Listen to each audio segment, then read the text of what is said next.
Pale tulipoishia ambapo tulimwona Ndimbo akiwa anamuelezea Magesa kuhusiana na baadhi ya matukio ambayo yalitokea katika kijiji hiko, na moja ya tukio akamwambia kama unakumbuka Magesa, the way Mpota alivyopotea katika kijiji hiki, ni kijana mwenzetu ambaye naye tulikuwa tunapambana naye, lakini alijaribu kuonesha ile shauku ya kutaka kitu fulani, lakini mwisho wa siku akaja akapotea.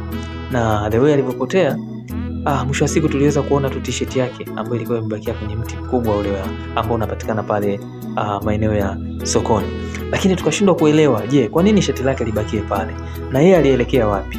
Mpaka leo hii Mpota tupo naye tena hapa kijijini. Kwa hiyo hizo ni baadhi ya changamoto ambazo zinatokea katika hiki kijiji cha Domba. Kwa hiyo tuache hili swala la kuweza kufikiria hiki kijiji, kwa sababu mwisho wa siku yote anaweza kutukuta sisi.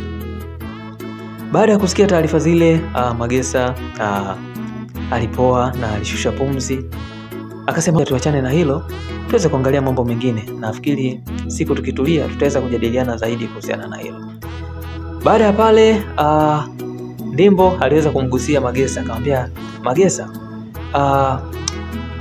unakumbuka ile siku wakati tupo kisimani, kuna wasichana 3 pale walipita mbele yetu, kama unakumbuka? Akamwambia ndio.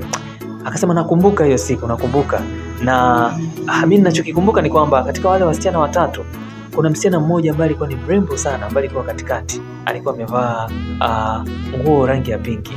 Yule msichana ni mrembo kweli. I say, hivi Ndimbo unamfahamu kweli yule msichana? Baada ya hapo nini kiliendelea? Usikose mwendelezo wa tamthilia hii kipindi kinachofuatia.